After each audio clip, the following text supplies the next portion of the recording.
Assalamualaikum warahmatullahi wabarakatuh. Perkenalkan, nama saya Maya Sari, calon guru penggerak Angkatan 9 SD Impres Kautu, Kabupaten Banggai, Kepulauan.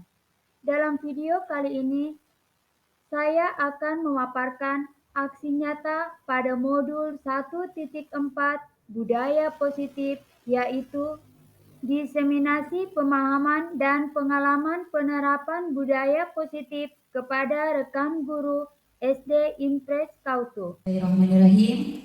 Assalamualaikum warahmatullahi wabarakatuh. Yang terhormat Kepala SD Impres Kautu, dalam hal ini diwakili oleh Pak Taher. Yang kami hormati rekan-rekan guru SD Impres Kautu.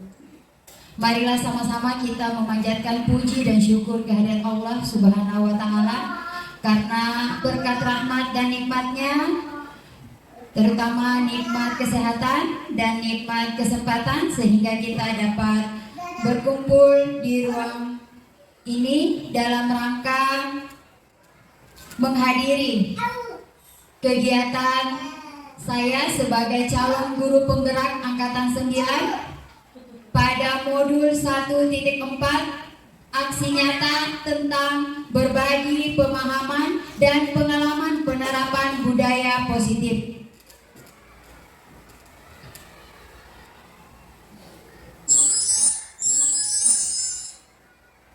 Ya, jadi saya sangat berterima kasih kepada rekan-rekan guru yang telah menyempatkan diri untuk hadir di ruangan ini. Jadi di sini bukan saya mengajari, tapi hanya sekedar berbagi apa yang telah saya dapatkan dari pendidikan calon guru penggerak pada modul 1.4 tentang budaya positif.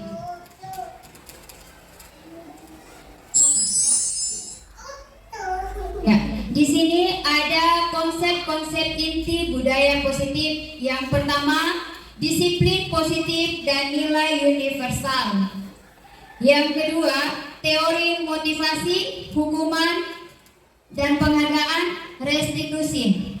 Yang ketiga, keyakinan kelas. Yang keempat, kebutuhan dasar manusia dan dunia berkualitas. Yang kelima, posisi kontrol. Dan terakhir, yang keenam, segitiga restitusi.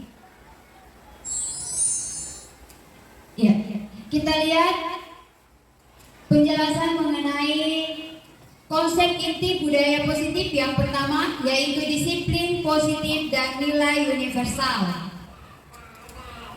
Disiplin positif merupakan cara kita untuk mengontrol diri dan menguasai diri, sehingga bisa berperilaku dengan mengacu pada nilai-nilai kebajikan dan memiliki motivasi intrinsik.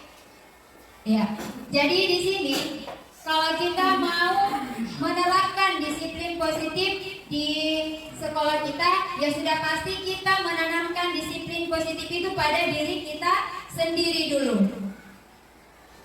Ya, agar orang-orang di sekitar bisa termotivasi dan muncul motivasi dalam diri sendiri.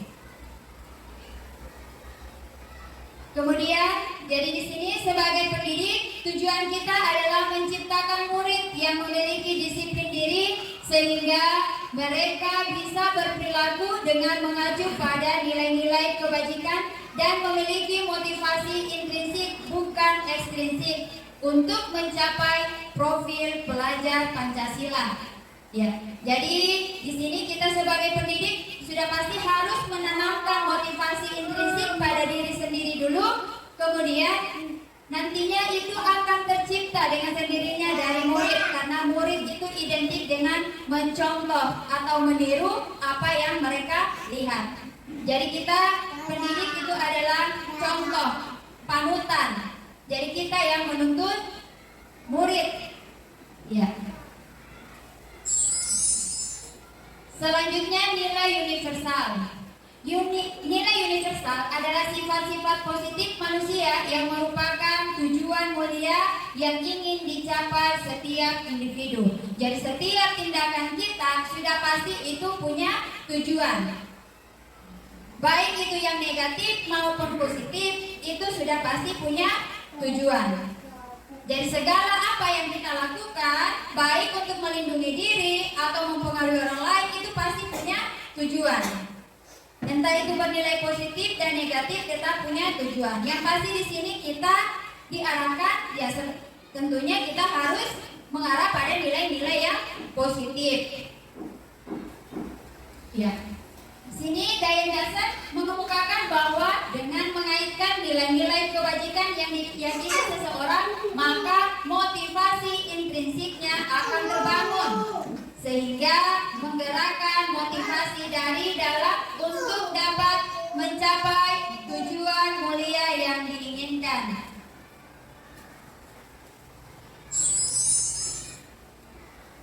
Ya, berikut contoh nilai-nilai kebajikan ya. Kalau nilai-nilai kebajikan kita semua sudah tahu ya, bahkan kita sudah laksanakan. Namun kadangkala tidak konsisten. Ya. Yang pertama, beriman dan bertakwa.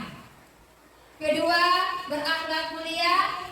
Ketiga, mandiri. Kemudian bernalar kritis, bergotong royong, saling menghormati, saling menghargai, rajin, empati, kreatif, kerjasama, percaya diri, komitmen, tanggung jawab, santun, saling menolong, jujur, adil, toleransi, keberanian, sabar, bersahabat, bersyukur, peduli, menjaga kebersihan, menjaga kerapian, disiplin, menjaga keamanan, semangat, dan bahagia. Dan masih banyak nilai-nilai kebajikan lainnya. Ya. Selanjutnya yang kedua, konsep yang kedua, teori motivasi, hukuman dan penghargaan, restitusi. Ya.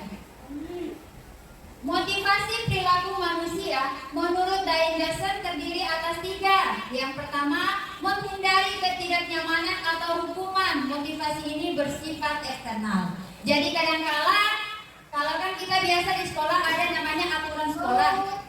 Anak-anak yang punya motivasi intrinsik sudah pasti tanpa diperintah, tanpa ditegaskan dia mematuhi aturan tersebut karena ada motivasi dalam dirinya. Tapi kalau anak-anak yang tidak punya motivasi dalam diri atau motivasi internal, dia melaksanakan aturan sekolah hanya ini karena takut hukuman. Ya sudah pasti kalau dapat hukuman tidak nyaman. Ya kalau motivasinya seperti ini, berarti motivasi itu bersifat eksternal karena dari luar, bukan dari dalam dirinya. Ya, jadi dia bertindak itu, dia mematuhi aturan itu hanya karena takut mendapat hukuman. Ya, yang kedua, untuk mendapatkan imbalan atau penghargaan dari orang lain. Motivasi ini juga bersifat eksternal. Ya. Jadi biasanya misalnya, oh siapa yang rajin atau siapa yang bisa kerja tugas ini mau dikasih apa, gula-gula atau hadiah atau sertifikat. Ya. Jadi itu mendapat imbalan atau penghargaan, mendapat pujian. Ya. Dan itu karena itu motivasinya berasal dari luar, makanya dia bersifat eksternal karena bukan dari dirinya sendiri. Yang ketiga, untuk menjadi orang yang mereka inginkan dan menghargai diri sendiri dengan nilai-nilai yang mereka percaya. Motivasi ini bersifat internal yang akan membuat seseorang memiliki disiplin positif. Ya, ini yang dimaksud dengan motivasi intrinsik. Jadi dia datang ke sekolah karena dia pikir itu kebutuhannya. Ya, sama dengan kita. Sebagai guru datang ke sekolah karena kita tahu kalau kita punya tanggung jawab di sekolah. dihukum, bukan karena ingin mendapat pujian atau penghargaan dari atasan. Karena kita di sini punya tanggung jawab, ya, punya tujuan mulia. Begitu juga anak-anak yang punya motivasi intrinsik pasti tanpa dipaksa orang tuanya, dia tahu setiap pagi kalau dia harus datang tepat waktu ke sekolah. Karena kalau terlambat pasti ketinggalan pelajaran. Tapi kalau anak-anak yang motivasinya eksternal, misalnya hanya karena ini takut dihukum, ya jadi kapan ada guru yang tidak menghukum pasti dia datang terlambat. Misalnya, oh kalau piket hari Senin ibu ini yang piket, kalau kita terlambat kita dihukum, kita disuruh begini pasti hanya pada saat guru yang seperti itu yang mereka datang disiplin. Begitu dapat guru yang tidak memberikan hukuman, ya pasti mereka santai saja karena ibu biasa dicuek saja kalau kita terlambat. Ya, itu berarti motivasinya eksternal, hanya takut hukuman. Ya, tapi kalau anak-anak yang punya motivasi ketiga itu, motivasi intrinsik, tanpa memilih-milih guru, siapapun yang piket, setiap hari pasti dia tetap datang tepat waktu. Kenapa? Karena dia takut ketinggalan pelajaran, karena dia tahu tujuannya adalah belajar. Karena dia tahu kalau itu belajar itu adalah kebutuhan, bukan maunya orang tua atau bukan paksaan dari guru. Iya. Jadi ini yang ketiga ini adalah motivasi intrinsik. Jadi sudah pasti yang efektif adalah motivasi yang ketiga. Iya. Bagaimana kita menanamkan itu? Ya sudah pasti kita sebagai guru, sebagai panutan harus memberi contoh. Dengan seperti itu mereka akan termotivasi sendiri. Ya. Kemudian hukuman. Hukuman adalah tindakan guru yang tidak terencana atau tiba-tiba. Ya. Jadi biasanya ada itu hukuman, ada konsekuensi, ya. Kalau hukuman itu biasanya tanpa ada kesepakatan dengan siswa, ya. Tiba-tiba ada anak bilang, oh saya suruh cuci WC, nah itu hukuman. Oh saya suruh lari-lari lapangan, oh saya suruh push up, ya itu hukuman. Tidak terencana, tidak ada tertulis di situ aturan. Oh kalau terlambat ini lari-lari lapangan sebanyak 2 kali keliling lapangan voli, ya itu hukuman. Kemudian restitusi. Restitusi adalah proses menciptakan kondisi bagi murid untuk memperbaiki kesalahan mereka sehingga mereka bisa kembali pada kelompok mereka dengan karakter yang lebih kuat. Jadi di sini pada saat anak melakukan kesalahan, bukan kita mencari tahu kesalahannya itu seberat apa, tetapi kita bagaimana mengkondisikan anak itu supaya bisa memberikan solusi pada dirinya sendiri atas kesalahan yang dia lakukan. Ya, dengan pertanyaan-pertanyaan yang memandu anak untuk melakukan perbaikan pada dirinya. Selanjutnya keyakinan kelas. Iya. Mungkin dari teman-teman guru sudah ada yang tahu apa itu keyakinan kelas? Ya. Kalau saya juga nanti ikut pendidikan calon guru penggerak baru lihat itu keyakinan kelas. Selama ini yang saya tahu dari sekolah SD sampai kuliah itu peraturan sekolah. Iya. Jadi keyakinan kelas ini mirip-mirip peraturan. Hanya saja pada peraturan kelas atau peraturan sekolah itu biasanya ada kata-kata negatif. Misalnya tidak boleh membuang sampah sembarangan. Kata negatifnya yang mana? Tidak. Iya, kata tidak. Jangan mencoret-coret pagar dan tembok. Kata negatifnya yang mana? Ya jangan. Ya itu peraturan. Tapi kalau keyakinan kelas atau keyakinan sekolah itu kalimatnya positif semuanya. Tidak ada kata-kata negatif. Kemudian kalimatnya singkat, tidak panjang lebar. Kalau aturan banyak, kemudian satu aturan itu panjang kalimatnya. Tapi kalau keyakinan kelas atau keyakinan sekolah, ya itu singkat kalimatnya, kemudian tidak banyak seperti aturan. Hanya saja dia luas, mencakup. Kalau misalnya aturannya tadi keyakinan. Jadi di sini keyakinan boleh dibikin keyakinan kelas dan keyakinan sekolah. Kalau keyakinan kelas itu berlaku di kelas Bapak Ibu. Tapi kalau keyakinan sekolah itu semua warga sekolah wajib laksanakan. Tapi kalau keyakinan kelas hanya siswa dan guru yang ada di kelas itu. Iya, itu bedanya. Karena saya di sini yang saya contohkan keyakinan kelas, makanya sebentar saya munculkan keyakinan kelas. Iya. Keyakinan kelas adalah nilai-nilai kebajikan universal yang disepakati secara tersirat dan tersurat, lepas dari latar belakang suku, negara, bahasa maupun agama. Jadi di sini nilai-nilai kebajikan, nilai-nilai yang baik, ya. Kita buat kesepakatan dengan anak-anak. Kalau aturan biasanya guru ya buat, kemudian dipampang di dinding dan disampaikan kepada anak-anak. Anak-anak setuju dengan setuju pasti akan harus melaksanakan karena itu adalah aturan. Tapi kalau keyakinan kelas tidak. Kita sama-sama guru dan anak-anak itu mengemukakan kira-kira yang mereka percaya nilai-nilai positif seperti apa yang akan mereka lakukan di kelas.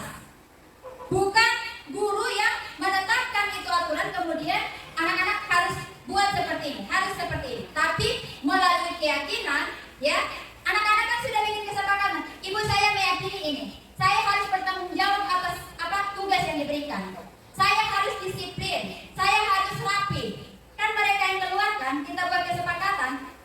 Nantinya kan kalau mereka langgar kan itu kan yang mereka yakini pertama, yang sudah kita sepakati. Kalau mereka langgar berarti mereka langgar keyakinan mereka.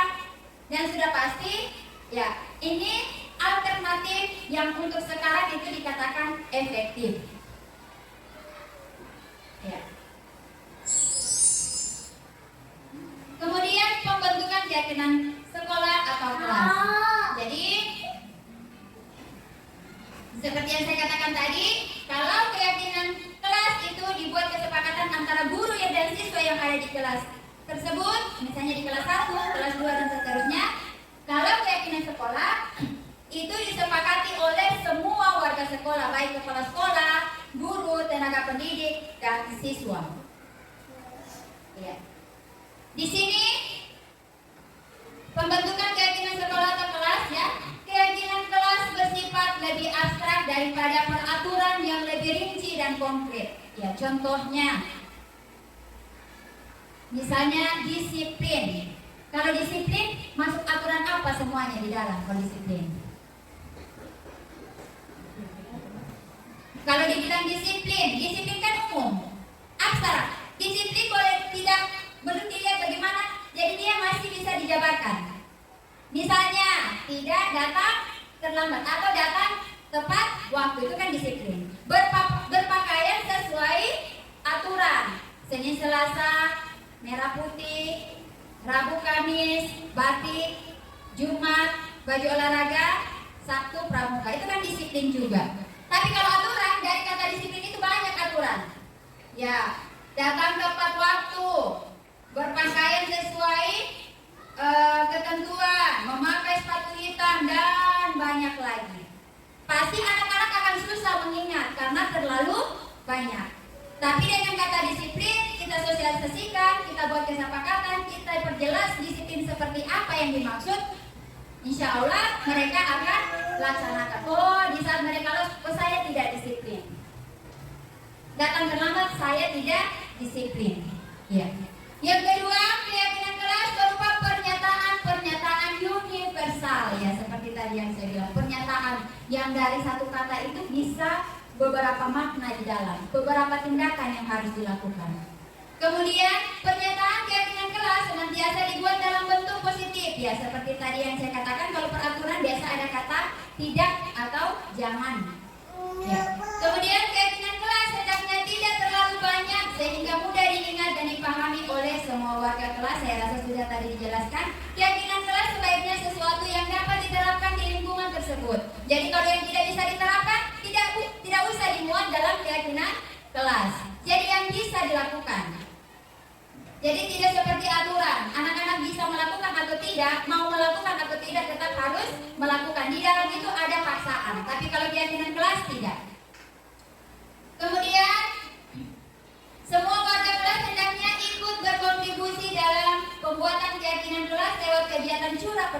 Ya seperti tadi saya bilang, diskusikan, dibuat kesepakatan. Bukan guru yang menyusun aturan kemudian mengharuskan anak-anak melaksanakan apa yang telah guru susun tadi, tapi membuat kesepakatan, curah pendapat, kira-kira keyakinan seperti apa yang akan kita terapkan di kelas, keyakinan apa yang kalian akan lakukan di kelas.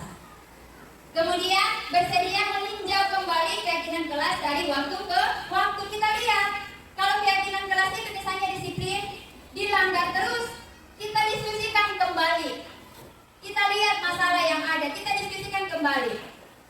Agar keyakinan, seandainya mereka langgar disiplin, keyakinan seperti apa supaya hal-hal itu bisa dilaksanakan. Yang seperti apa yang bisa dilaksanakan? Curah pendapat lagi. Makanya itu harus ditinjau terus.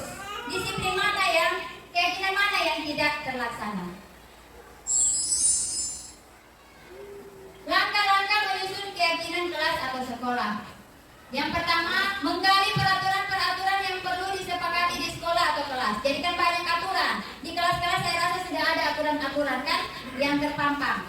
Jadi di situ kita menggali dari peraturan-peraturan. Kita ambil yang mana yang mau kita sepakati di kelas atau di sekolah.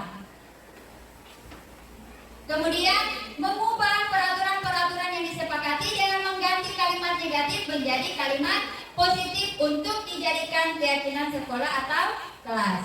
Ya, seperti tadi yang saya bilang, ada kata tidak, jangan. Ya, misalnya jangan membuang sampah sembarangan. Kalau berkaitan dengan, kita kaitkan dengan nilai-nilai tadi apa? Tadi yang banyak nilai-nilai ditampilkan. Jangan membuang sampah sembarangan. Kaitannya dengan nilai-nilai universal tadi apa? Nilai-nilai kebajikan. Yang tadi ditampilkan yang banyak.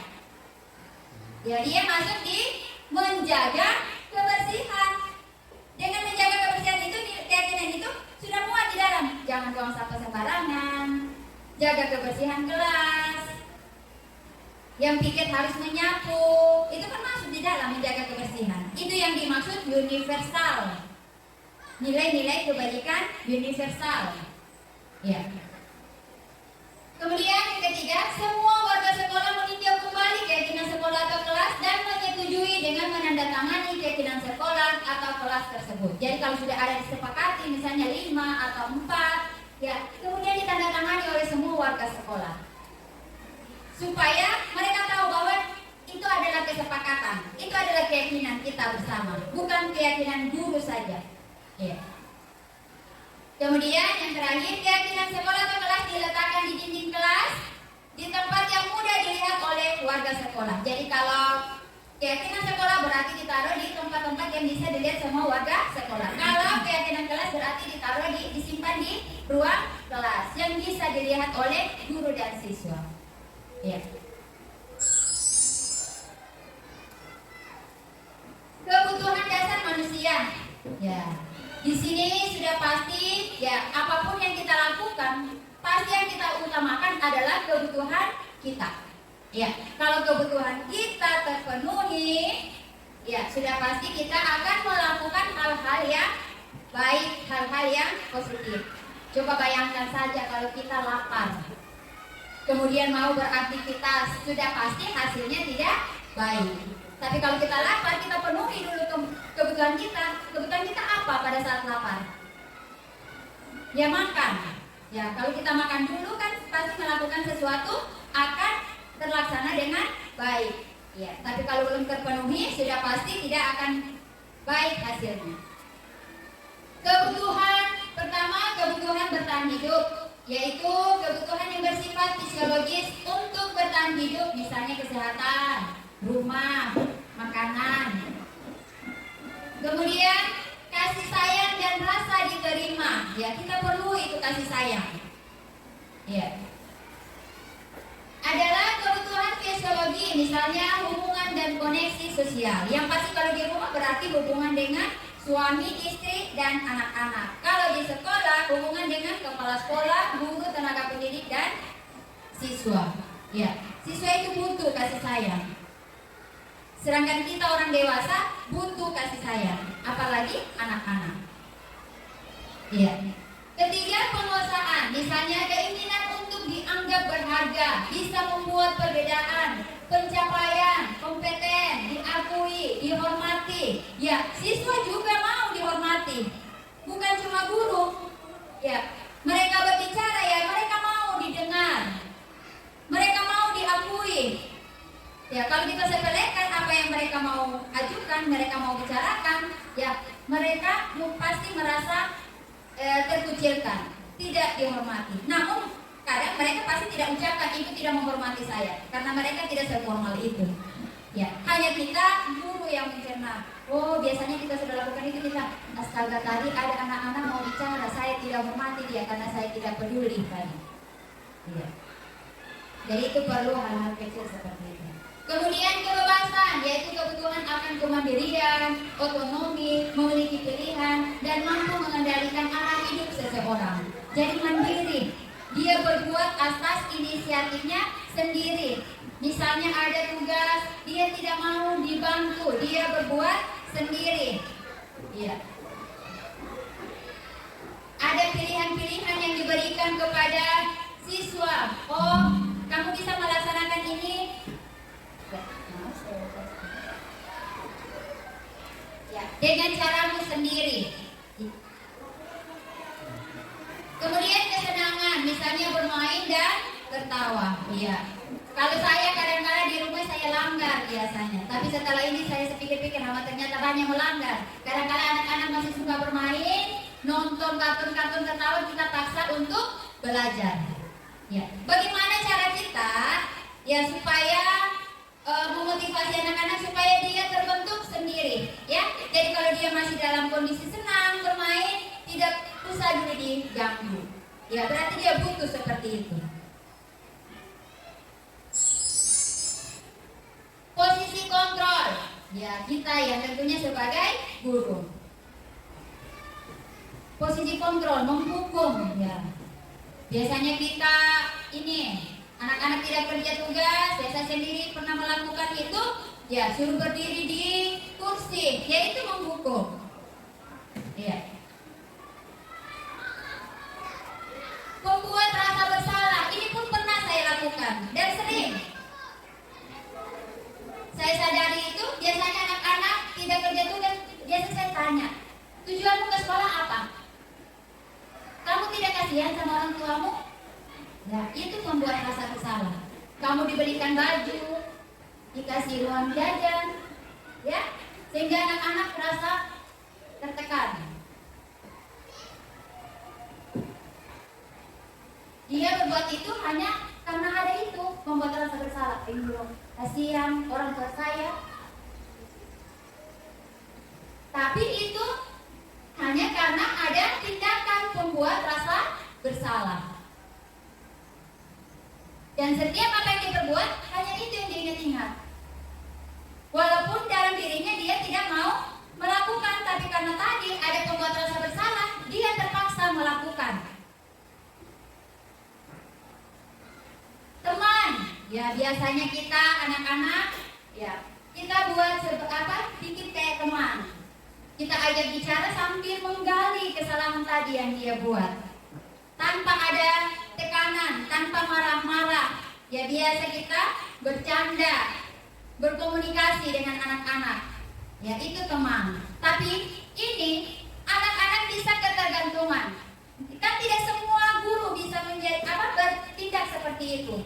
Di saat guru yang dia anggap teman tidak hadir, maka tindakan negatif yang lain bisa dia perbuat karena tidak ada temannya tadi. Tidak ada tempat curhatnya tadi. Pemantau. Ya, ini saya juga biasa lakukan. Pemantau biasanya anak-anak kita hitung berapa kali dia tidak kerja tugas. Sudah 3 kali tidak kerja tugas, kenapa tidak kerja tugas? Sekarang ini hukumannya ini, pemantau. Jadi mungkin kalau baru 1 kali dia tidak kerja tugas, belum dikasih hukuman. 2 kali belum, begitu 3 kali, sudah 3 kali, coba hitung. Biasa kita begitu ya, itu pemantau. Atau terlambat, kamu tiap hari sering terlambat, ibu lihat sudah sekian kali kamu terlambat. Ya itu pemantau, kita hitung kesalahannya anak-anak. Kemudian manajer. Ya, kalau manajer inilah posisi kontrol yang diarahkan mengarahkan guru-guru untuk melakukan ini, tindak posisi kontrol manajer. Ya.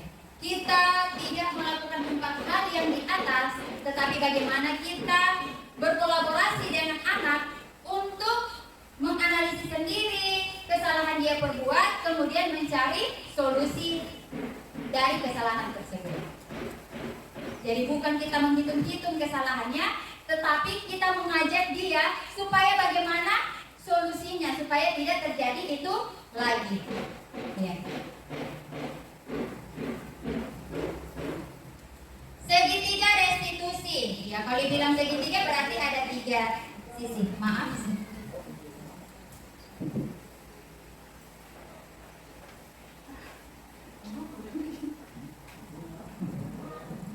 Ya, segitiga restitusi.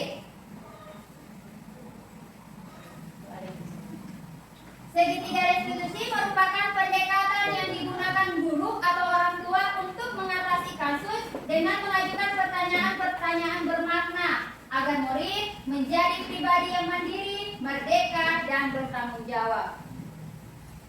Iya. Jadi itu segitiga restitusi ya. Kaitannya dengan posisi kontrol itu berarti pada posisi kontrol kelima tadi sebagai manajer. Iya. Kalau kita bertindak sebagai manajer, ini yang kita lakukan. Segitiga restitusi. Jadi anak-anak diajak berkolaborasi, dibawa berkomunikasi. Kesalahan yang mereka perbuat itu, ya solusinya apa?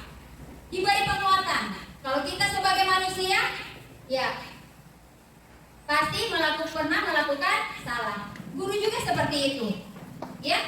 Tapi masalah-masalah seperti itu kita bisa perbaiki menjadi hal-hal yang baik. Kemudian langkah-langkah segitiga restitusi. Jadi ada 3. Yang pertama, menstabilkan identitas. Yang kedua, validasi tindakan yang salah. Yang ketiga, menanyakan keyakinan. Jadi yang pertama, menstabilkan identitas merupakan bagian dasar dari segitiga restitusi yang bertujuan untuk mengubah identitas anak yang gagal menjadi sukses. Ya, biasanya anak berbuat salah itu takut kan? Begitu menghadap sama guru langsung ketakutan. Akhirnya begitu ditanya tidak menyaut apa-apa. Karena dia sudah tahu pasti saya dihukum.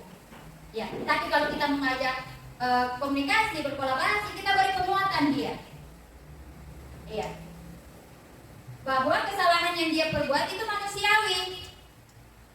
Semua manusia pernah berbuat salah, namun kesalahan tersebut dapat diperbaiki.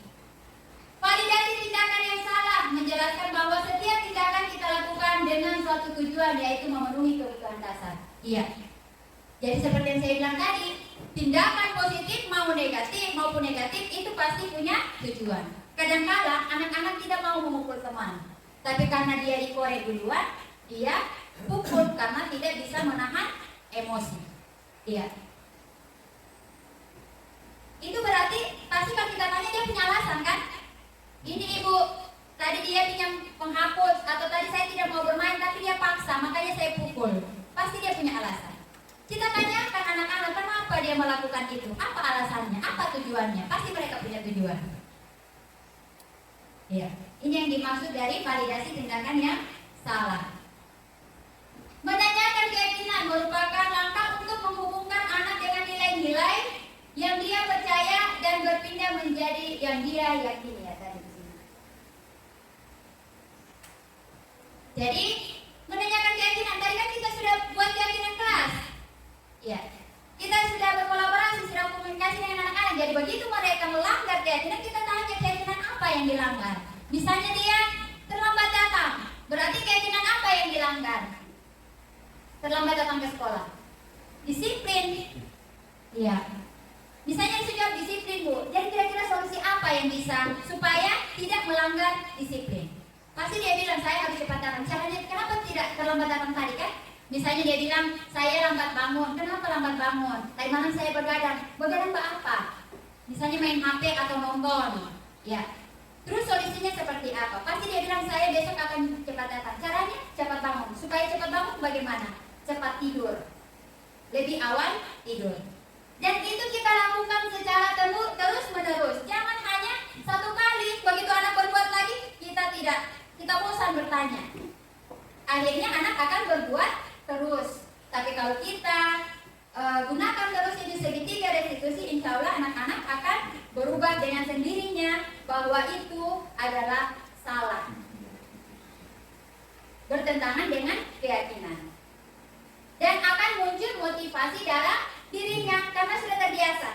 Akhirnya jadi motivasi diri, motivasi intrinsik, dan akan dia lakukan tanpa dikontrol. Dia sudah tahu kalau dia harus disiplin, dia harus mengerjakan tugas.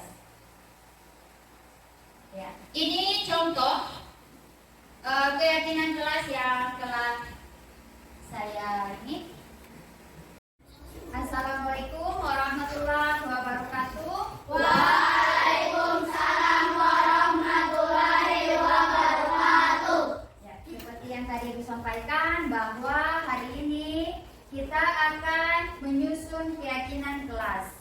Ya, melihat dari judul kegiatan kita hari ini, keyakinan kelas. Apa itu keyakinan? Ada yang tahu keyakinan apa? Ya, kepercayaan. Jadi hal-hal yang kita percaya, ya, sama dengan agama yang kita percaya. Kalau kita yang percaya, yang kita yakini, itu harus dilaksanakan, ya, karena itu adalah tanggung jawab kita, ya, sebagai bentuk disiplin diri, ya. Jadi kalau keyakinan kelas berarti tanggung jawab kita, ibu dan kalian sebagai siswa, ya. Ibu sebagai guru di kelas 5, kalian sebagai siswa di kelas 5, berarti kalian dan ibu adalah warga kelas 5 yang bertanggung jawab atas keyakinan kelas yang akan kita susun nanti, ya, yang telah kita sepakati. Dan itu dengan melaksanakan keyakinan kelas yang kita sepakati, berarti kita sudah menunjukkan disiplin diri, ya. Itu merupakan budaya positif, ya. Sekarang kita lihat dulu pengertiannya, keyakinan kelas. Jadi keyakinan kelas merupakan nilai-nilai kebajikan universal yang disepakati secara tersirat atau tersurat oleh semua anggota kelas, ya. Jadi nantinya semua, ya, jadi nilai-nilai. Kalau dibilang nilai-nilai kebajikan, apa itu nilai-nilai kebajikan? Ya, nilai-nilai kebaikan, nilai-nilai yang baik, ya. Contoh nilai-nilai yang baik, contohnya apa? Menjaga kebersihan, apalagi? Disiplin, apalagi? Apa? Berpakaian rapi, apalagi? Tolong menolong, ya, bagus. Berarti kalian tahu nilai-nilai kebajikan. Nilai-nilai kebajikan universal yaitu sifat-sifat positif manusia yang merupakan tujuan mulia yang ingin dicapai. Misalnya, kamu bertanggung jawab, kamu mengerjakan tugas yang diberikan guru, berarti kamu bertanggung jawab, ya. Tujuannya apa? Kan ada tujuan untuk dicapai. Tujuannya apa? Tujuan kamu melakukan tadi mengerjakan tugas. Hah? Apa? Ya, mengerjakan tugas. Jadi kalau mengerjakan tugas tujuannya adalah untuk belajar, ya. Mengerjakan tugas bagian dari belajar, ya. Tujuan kamu belajar untuk apa? Apa? Menjadi pintar. Apa lagi yang lain? Apa?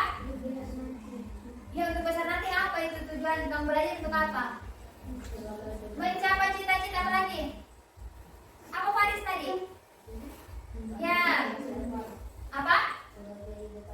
Sebagai bekal masa depan, bagus, ya. Yang pasti kita mendapat ilmu, dapat merubah karakter kita yang tadinya mungkin tidak baik jadi baik, yang mungkin tadi kita belum tahu jadi tahu, ya. Yang tadi apa kita belum disiplin, kita jadi disiplin.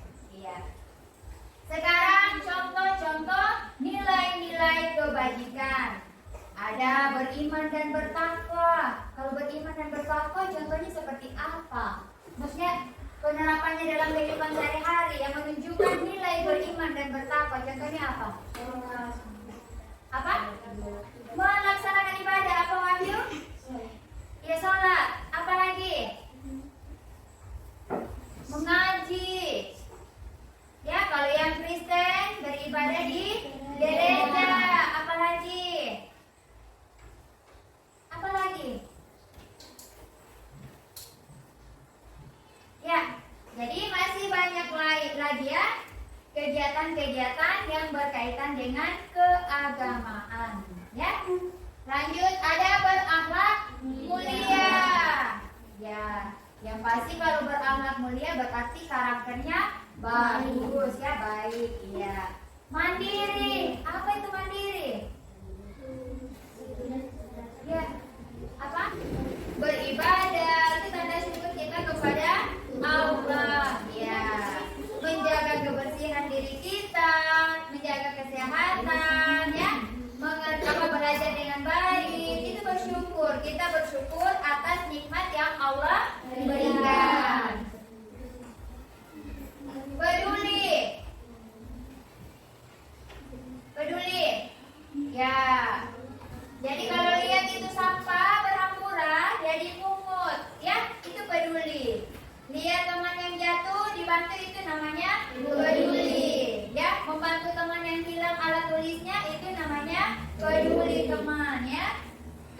Ya, menjaga kebersihan, Ibu rasa sudah tahu semua.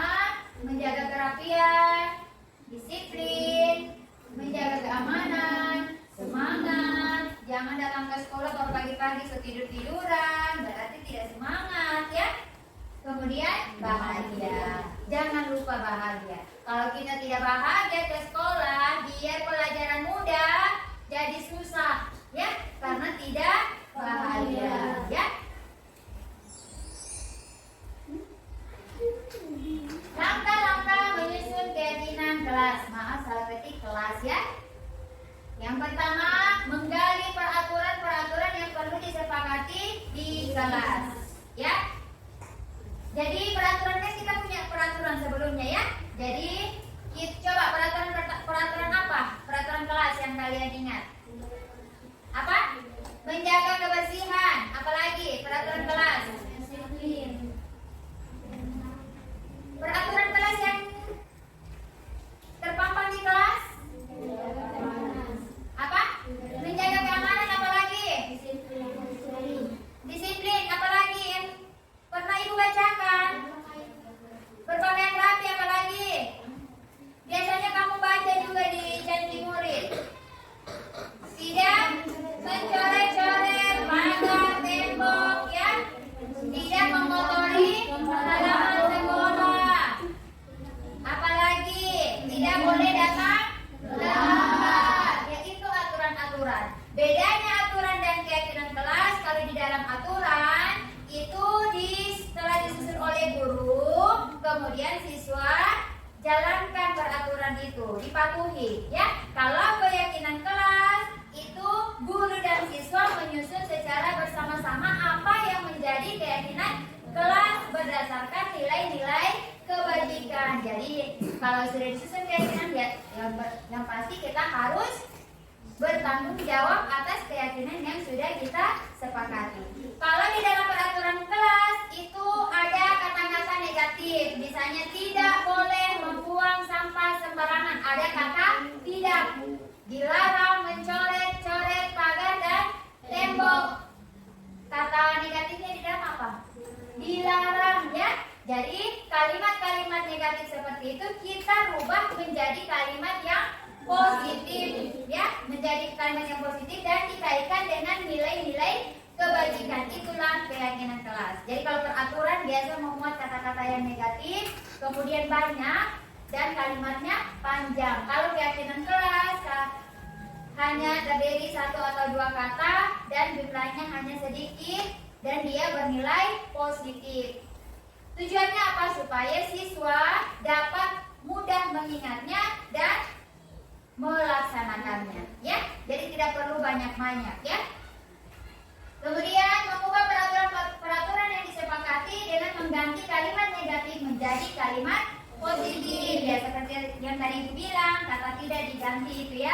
dilarang, dijadikan keyakinan kelas. Kemudian semua warga kelas, maaf itu warga kelas itu meninjau kembali keyakinan kelas dan menyetujuinya dengan menandatangani keyakinan kelas tersebut. Ya, jadi kalau sudah dibentuk keyakinan kelas, kalian tanda tangan. Jadi warga kelas itu ibu dan murid-murid kelas 5. Ya. Kemudian keyakinan kelas diletakkan di dinding kelas di tempat yang mudah dilihat oleh warga kelas. Jadi kalau sudah disepakati nanti ditempel, ya. Sekarang kita menyusun keyakinan kelas, ya. Jadi coba Ibu ketik di sini aturan-aturan apa, kira-kira keyakinan kelas apa yang kita sepakati? Ya, Ibu ketik di sini apa? Menjaga kebersihan. Apa? Menjaga kebersihan. Oke, menjaga kebersihan. Sepakat? Menjaga kebersihan? Siapa yang tidak sepakat? Yang sepakat, angkat tangan. Iya, turun. Apa lagi? Apa? Menjaga keamanan sepakat? Angkat tangan yang sepakat. Ya, Ibu ketik ya. Menjaga keamanan. Contoh menjaga keamanan yang bagaimana itu? Ya. Apalagi? Iya. Kemudian kalau barang-barangnya teman juga jangan diambil. Itu kan juga menjaga keamanan, ya. Selain menjaga keamanan, apa lagi? Apa? Iya, berpakaian rapi. Ibu tulis ya, berpakaian rapi. Apa lagi? Apa? Satu-satu apa Wahyu? Tidak membantah guru. Apa lagi? Apa? Tidak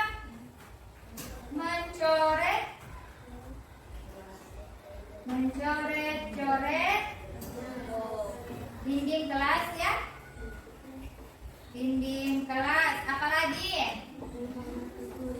Apa? Menghormati guru. Ya, Ibu tulis dulu. Menghormati guru. Apa lagi?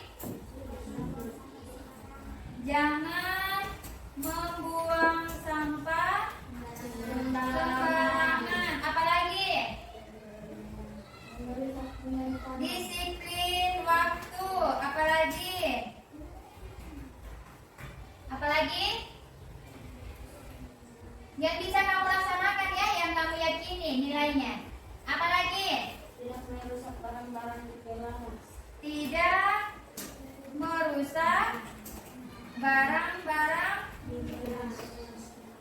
di kelas. Apa lagi? Tidak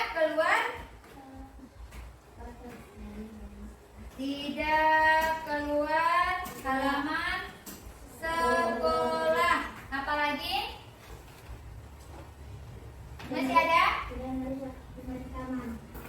Aturan di kelas ini ya, di kelas. Keyakinan kita di kelas yang harus kita laksanakan, yang merupakan keyakinan kita di kelas. Ada keyakinan sekolah, ada keyakinan kelas. Yang kita buat ini keyakinan kelas. Apa lagi? Habis? Atau masih ada? Masih ada. Sekarang kembali ke pengertian yang tadi, yang Ibu katakan tadi, bahwa keyakinan kelas itu kalimatnya positif, ya. Kalimatnya positif, tidak banyak, ya. Berkaitan dengan nilai-nilai kebajikan. Dari 10 keyakinan kelas yang sudah kalian kemukakan, kita pilih, ya. Kita pilih sesuai dengan nilai-nilai kebajikan yang kita yakini. Apa di antara situ? Menjaga kebersihan, oke? Oke. Kalau oke, Ibu rubah warnanya jadi kuning atau jadi hijau. Hijau tua ya supaya kentara. Masa biru? Hijau tua. Oke, apa lagi? Tidak kentara? Tidak. Ibu kasih hitam saja ya supaya kentara. Atau ibu kasih besar? Dikasih besar. Oke. Boleh? Boleh. Apa lagi? Menjaga keamanan? Oke. Berpakaian rapi? Sekarang kita lihat dulu di keyakinan ini. Kalau berpakaian rapi, masuk di nilai yang mana berpakaian rapi? Apa? Menjaga kerapian. Yang ini ya. Berarti kita tulis sesuai nilai itu. Menjaga kerapian. Yang ini ya. Menjaga kerapian.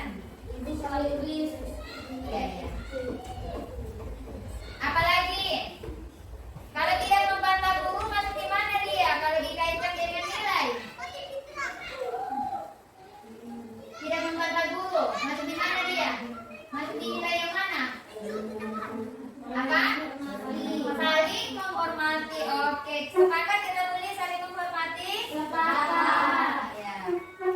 Saling menghormati.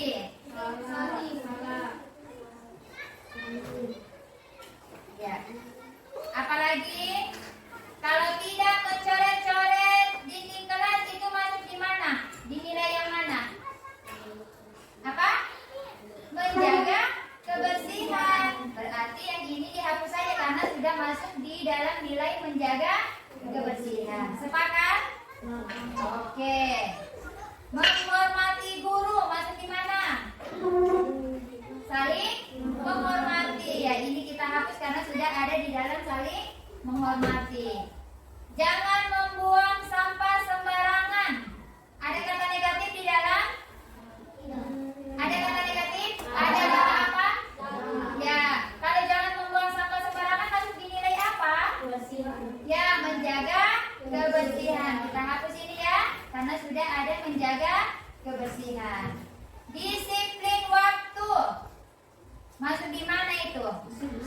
Ya, disiplin. Kita tulis ini disiplin ya. Ingat, disiplin di sini bukan cuma disiplin waktu. Disiplin berpakaian. Jangan kalau hari Senin Selasa pakai baju apa? Ya. Jangan putih merah kamu pakai baju pramuka. Berarti tidak disiplin.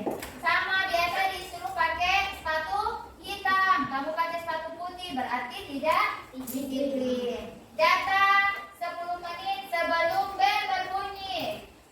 Ya, itu termasuk disiplin ya.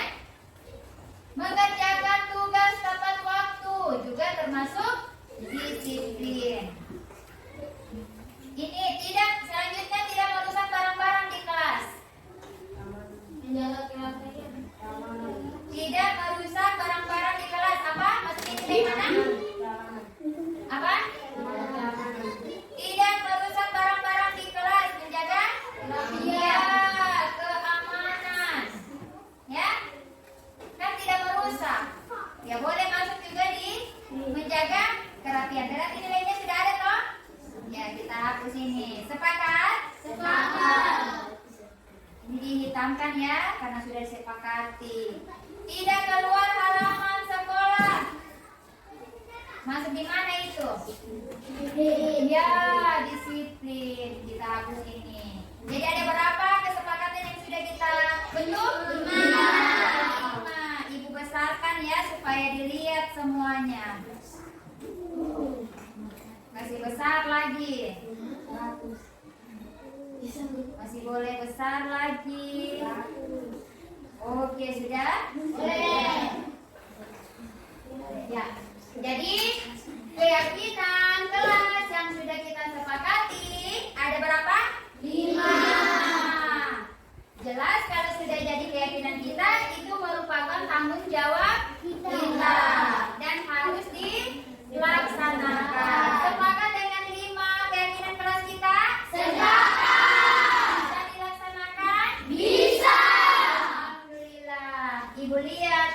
menerapkannya ya. Jadi dibacakan kembali. Yang pertama, menjaga kebersihan. Sepakat? Sepakat.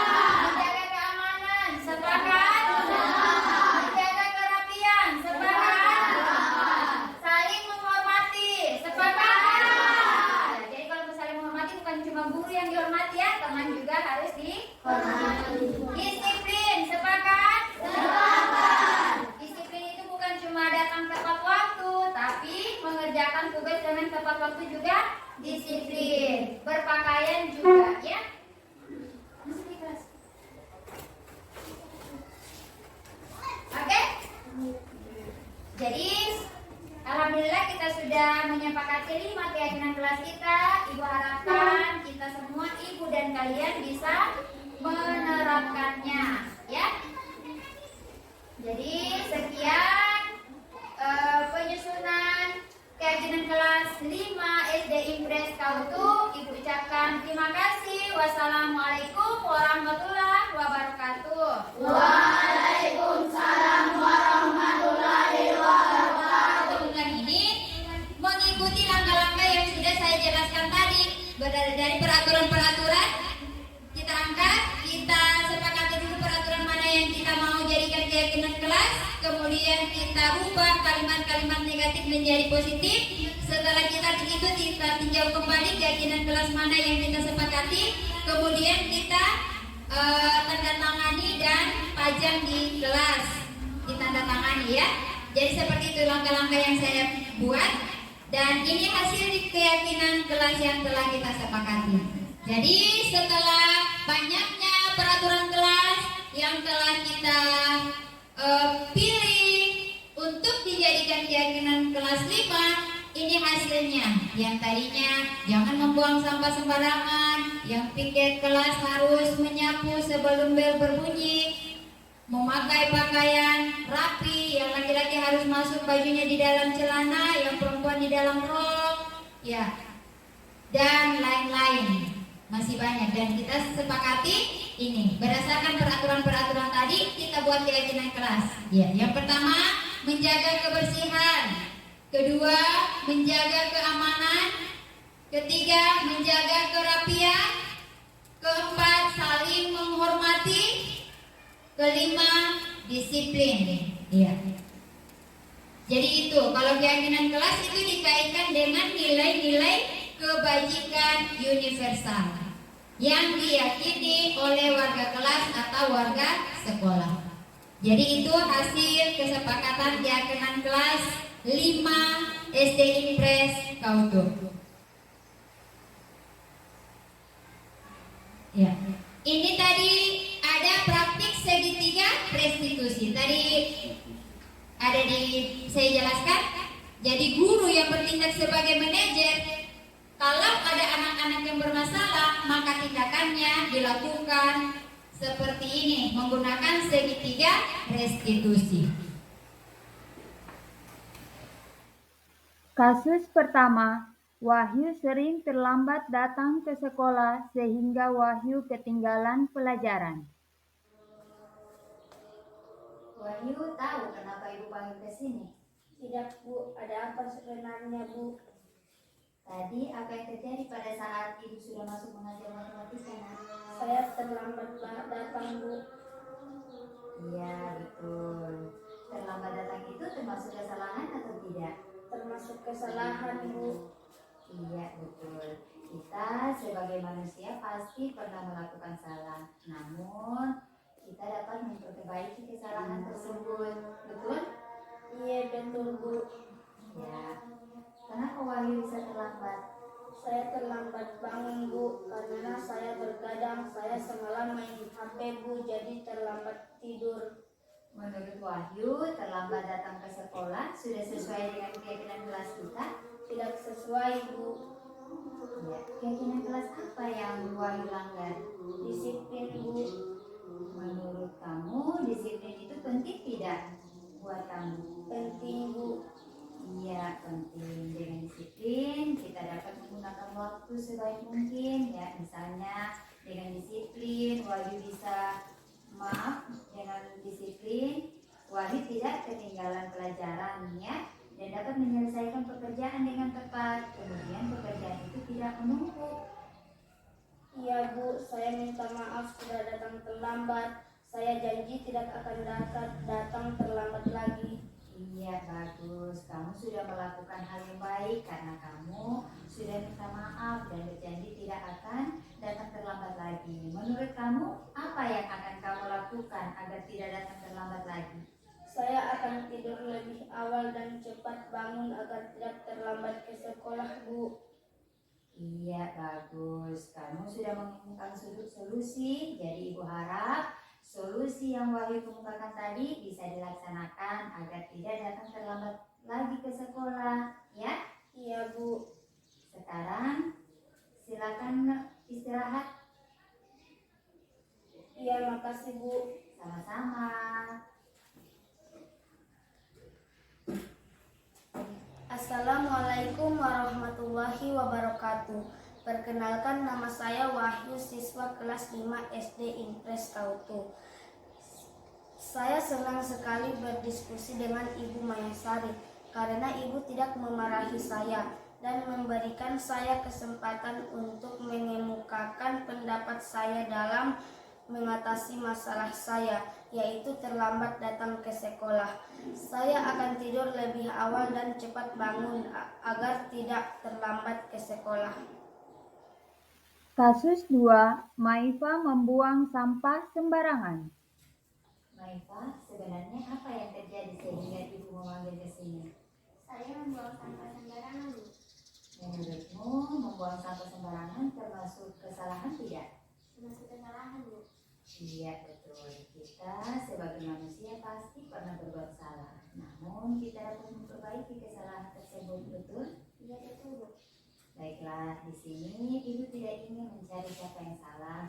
Ibu ingin mencari solusi dari permasalahan kamu tadi. Iya, Bu. Menurut Maifa, membuang sampah sembarangan sudah sesuai dengan keyakinan kelas kita? Tidak sesuai, Bu.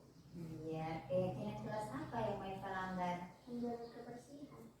Menurut kamu, menjaga kebersihan itu penting tidak? Penting, Bu. Iya, penting. Karena kebersihan sekolah dapat mempengaruhi kesehatan kita, membuat kita nyaman dalam belajar, dan menjaga kebersihan merupakan salah satu tanggung jawab kita terhadap lingkungan. Iya, Bu. Saya minta maaf sudah membuang sampah sembarangan. Saya janji tidak akan melakukan itu lagi. Iya, bagus. Kamu sudah melakukan hal yang baik. Kamu sudah minta maaf dan berjanji tidak akan membuang sampah sembarangan lagi. Menurut kamu, apa yang akan kamu lakukan untuk memperbaiki kesalahan kamu? Saya akan menunggu sampah yang saya buang sembarangan tadi dan janji tidak akan mengulanginya lagi, Bu. Iya, bagus. Kamu sudah menemukan solusi. Nah, sekarang silakan lakukan dan silakan istirahat. Iya, Bu. Makasih, Bu. Sama-sama. Assalamualaikum warahmatullahi wabarakatuh. Perkenalkan, nama saya Maifa Putri Afaya, siswa kelas 5 SD Impres Kautu. Saya senang sekali berdiskusi dengan Ibu Mayasari karena Ibu memberikan saya kesempatan untuk mengemukakan pendapat saya dalam mengatasi masalah saya, yaitu membuang sampah sembarangan. Saya akan menunggu sampah yang saya buang sembarangan tadi dan janji tidak akan mengulanginya lagi. Berikut merupakan refleksi dari pemahaman saya atas keseluruhan materi modul budaya positif dengan menjawab 8 pertanyaan berikut. Pertanyaan pertama, sejauh mana pemahaman Anda tentang konsep-konsep inti yang telah Anda pelajari dalam modul ini? Adakah hal-hal yang menarik untuk Anda dan di luar dugaan? Saya telah memahami konsep-konsep inti yang telah saya pelajari di modul ini seperti disiplin positif dan nilai kebajikan universal, teori motivasi, hukuman dan penghargaan, restitusi, keyakinan kelas, kebutuhan dasar manusia dan dunia berkualitas, 5 posisi kontrol, dan segitiga restitusi. Hal yang menarik dan di luar dugaan saya, yaitu posisi kontrol pembuat merasa bersalah. Ternyata sikap seperti ini lebih berbahaya dari sikap penghukum, karena murid menahan perasaan, tertekan, dan bisa menyakiti diri sendiri atau orang lain.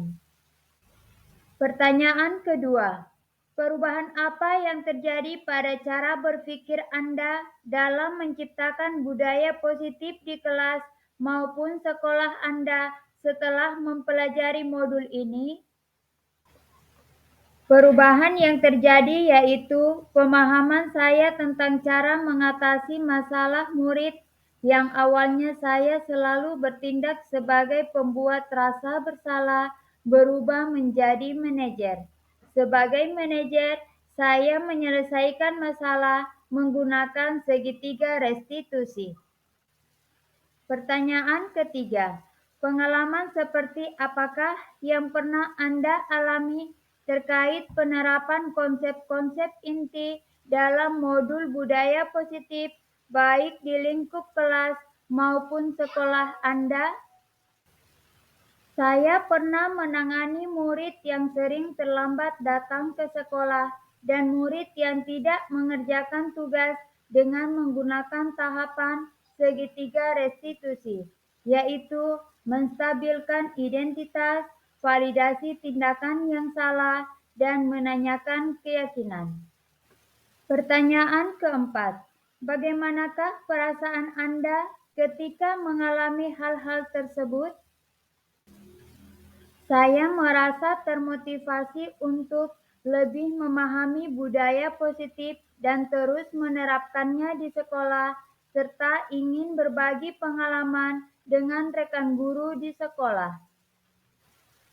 Pertanyaan kelima, menurut Anda, terkait pengalaman dalam penerapan konsep-konsep tersebut, hal apa sajakah yang sudah baik? Adakah yang perlu diperbaiki?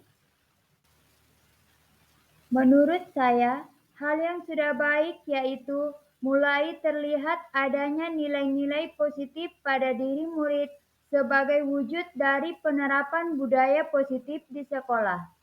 Yang perlu diperbaiki yaitu posisi kontrol guru menjadi manajer dan menangani masalah murid dengan pendekatan segitiga restitusi. Pertanyaan keenam, sebelum mempelajari modul ini, ketika berinteraksi dengan murid berdasarkan 5 posisi kontrol, posisi manakah yang paling sering Anda pakai? Dan bagaimana perasaan Anda saat itu? Setelah mempelajari modul ini, posisi apa yang Anda pakai dan bagaimana perasaan Anda sekarang? Apa perbedaannya? Posisi kontrol yang sering saya pakai sebelum mempelajari modul ini yaitu pembuat rasa bersalah, dan saat itu saya merasa bersalah karena telah membuat murid tertekan. Setelah mempelajari modul ini, posisi kontrol yang saya pakai yaitu sebagai manajer. Sekarang saya merasa lebih menghargai murid karena telah memahami dan menerapkan posisi kontrol manajer dalam menangani masalah yang dilakukan murid sehingga murid dapat berefleksi terhadap dirinya sendiri.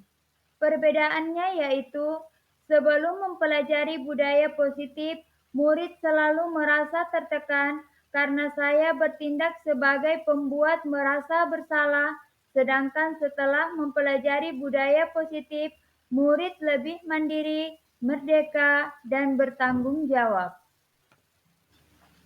Pertanyaan ketujuh, sebelum mempelajari modul ini, pernahkah Anda menerapkan segitiga restitusi ketika menghadapi permasalahan murid Anda? Jika iya, tahap mana yang Anda praktekkan dan bagaimana Anda mempraktekannya? Pernah, yaitu tahap menstabilkan identitas dan validasi tindakan yang salah. Pada tahap menstabilkan identitas, saya mengemukakan bahwa setiap orang pasti pernah melakukan kesalahan. Dan pada tahap validasi tindakan yang salah, saya menanyakan alasan melakukan tindakan itu. Pertanyaan ke-8. Selain konsep-konsep yang disampaikan dalam modul ini, adakah hal-hal lain yang menurut Anda penting untuk dipelajari dalam proses menciptakan budaya positif baik di lingkungan kelas maupun sekolah? Hal lain yang penting untuk dipelajari dalam proses menciptakan budaya positif yaitu kolaborasi antara kepala sekolah, guru, murid, dan orang tua siswa untuk merencanakan, melaksanakan, mengevaluasi, dan merefleksi budaya positif baik di lingkungan kelas maupun sekolah. Ya. Mungkin ada dari teman-teman yang mau curhat pendapat, disilahkan supaya kita sharing, ya, saling berbagi pengalaman. Ayo, silahkan. Assalamualaikum warahmatullahi wabarakatuh. Waalaikumsalam warahmatullahi wabarakatuh. Kita semua dalam lindungan Allah Subhanahu wa taala, sehat walafiat. Amin insyaallah. Saya kira apa yang disampaikan, langsung saja Ibu Maya, boleh? Iya, boleh. Jadi saya kira apa yang disampaikan oleh kerabat kita, sahabat kita Ibu Maya yang saat ini masih dalam proses pendidikan guru penggerak angkatan 9. Luar biasa apa yang disampaikan oleh beliau. Saya kira memang kesadaran intrinsik atau motivasi dalam diri seorang siswa itu. Jadi memang motivasi dalam diri siswa itu sangat penting. Apa yang disampaikan oleh Ibu Maya tadi panjang lebar itu sebenarnya banyak pertanyaan yang saya kasih tahu. Karena terlalu panjang apa yang dia paparkan, hilang semua apa yang saya ingin tanya. Hanya memang apa yang disampaikan Ibu Maya tadi, kita berfokus pada sekolah, tanggung jawab sebagai guru, ya, baik di lingkungan sekolah maupun di dalam kelas. Saya kira ada yang kita lupa dengan apa yang disampaikan Ibu Maya. Mungkin sedikit masukannya saya, bahwa ternyata kolaborasi antara guru dengan orang tua itu ternyata sangat penting. Karena pendidikan itu kan bukan hanya pendidikan informal, formal ya. Informal dan non formal. Informal kan di dalam rumah. Nah, kita di sini cuma berapa jam? Paling cuma 4,5-5 jam. Terlepas dari itu sudah. Jadi berbicara tentang keyakinan kelas, kesadaran diri itu memang tanggung jawab yang luar biasa itu ada di rumah. Memang bagus yang disampaikan oleh Ibu Maya. Saya kira saya ikuti dengan menyimak dengan serius tadi yang disampaikan Ibu Maya. Ternyata memang ada yang belum pernah saya lakukan. Saya tidak berbicara tentang teman-teman guru yang lain. Kesadaran saya kesadaran intrinsik saya pribadi dalam diri itu memang ternyata belum saya aplikasikan juga. Karena terkadang saya masih acuh tak acuh juga dengan saya kira terima kasih dari pemaparan yang disampaikan Ibu Maya. Semoga kita bisa aplikasikan ke kelas kita masing-masing, di sekolah kita masing-masing. Sekian, wabillahi taufiq wal hidayah. Wassalamualaikum warahmatullahi wabarakatuh. Terima kasih atas kesempatannya. Kita bincang-bincang sekalian curhat boleh juga. Saya di sini kemudian kelas 1 mengucapkan banyak terima kasih kepada Ibu Maya selaku kelas perwalian kelas 5 sebagai guru calon penggerak. Saya mengucapkan banyak terima kasih atas kesempatan pada hari ini kita mengikuti kegiatan yang saya anggap sangat bermanfaat sekali tentang pemahaman dan pengalaman penerapan budaya positif. Jujur kalau saya sendiri secara pribadi saya anggap itu sudah benar. Ternyata ya belum tentu yang itu benar. Setelah saya mengikuti penjelasan kegiatan tadi, memang alhamdulillah bagi saya bersyukur. Mudah-mudahan dengan tadi sudah disampaikan Ibu Maya, boleh ya, insya Allah saya mengucapkan banyak terima kasih dan saya minta dukungan dari teman-teman Nah, barangkali hanya ini yang saya sampaikan kepada Ibu yang selalu sudah bersedia membagikan pengalaman kepada kami. Saya ucapkan banyak terima kasih. Assalamualaikum warahmatullahi wabarakatuh. Waalaikumsalam warahmatullahi wabarakatuh. Ya, itulah curah pendapat dari guru kelas 1 Ibu Fauzia Pantarima. Mungkin dari teman-teman lain masih ada? Ya.